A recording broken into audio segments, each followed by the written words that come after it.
Our Blood Dragon Vampire Lords, any good in patch 6.0.1.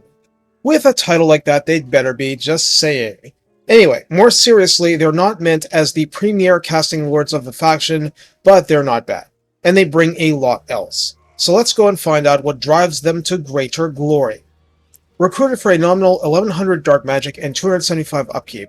On foot, 4068 health on Ultra is much like the generic lord, but the 90 armor doesn't come with a shield, since they are dual-wielding lords. From here, a rather shocking amount is exactly the same, like 15% missile resistance, 80 leadership, usual foot speed, 70 melee attack. The new splash damage is reflected in the cards.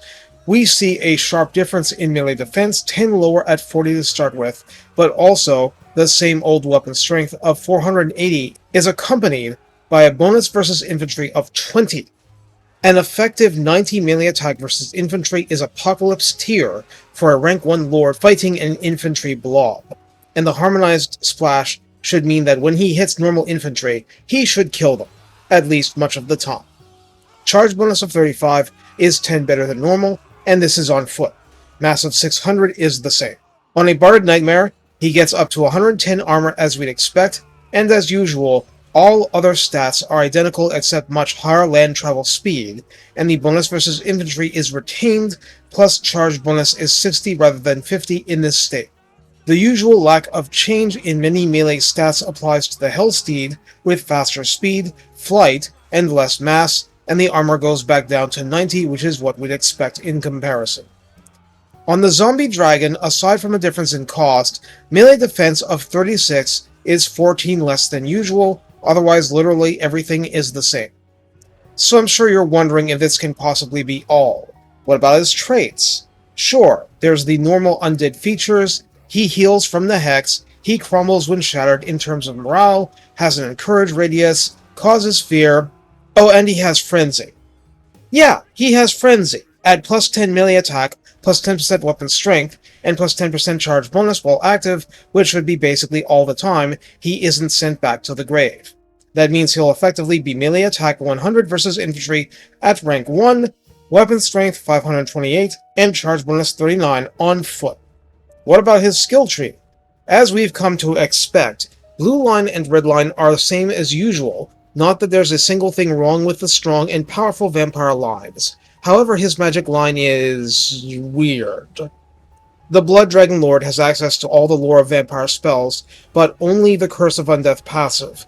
There's no evasion, there's no earthing to fend off miscasts, there's no magical reserves to boost Wind's reserve, there's no arcane conduit, which hurts.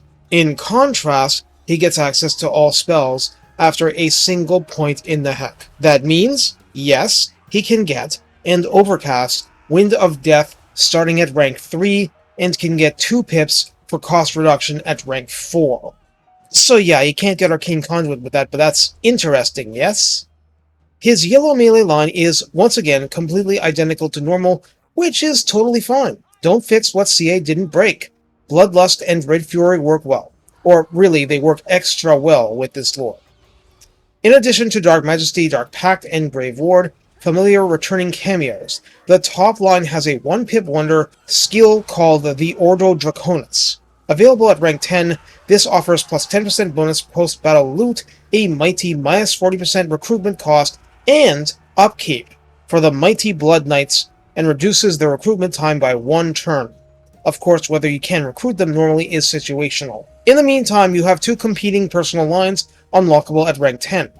First version, you can get Doom Rider, which reduces the cost of binding circle buildings by 50%, reduces their construction time by 1 turn, reduces upkeep for Black Knights by a whopping 50%, and reduces recruitment time for the Lances and Barding version from 2 to 1 turns. Regular are 1 turn anyway, so don't need the help.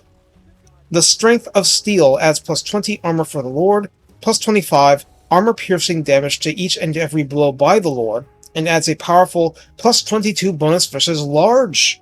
Jousting is no longer an issue. Heart Piercing is an active ability, 25 seconds duration, 120 second cooldown, offering plus 40% charge bonus, plus 50% armor-piercing weapon damage, which of course means a lot more once on the Zombie Dragon. And Sundered Armor reducing armor by 30 for 10 seconds per hit. If he's not on the zombie dragon, he'll appreciate this an extra large amount, and one way or another, it is a big force multiplier for your vampire goon girl squads and other high base damage, low armor piercing forces. Second mini line, in other words, you have to choose one or the other, you cannot choose both, not with the Blood Dragon Lord, begins with Grave Sentinels, granting upkeep minus 40% for Graveguard units, including the new Halberds unit, and minus 50% recruitment cost. I'm assuming that's normal recruitment. They don't require 2 turns anymore, so recruitment time reduction is wasted now. Well, that's rework bait. Next comes Disciple of Aberrash, which offers missile resistance 20% and physical resistance 10%, spurning bolt, bullet, and arrow by force of will. Honor or Death is an exceptionally simple passive.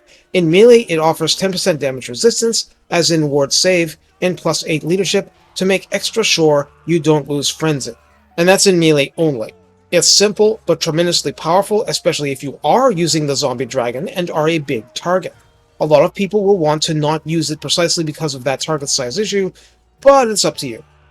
So how do you use the Blood Dragon Vampire Lord?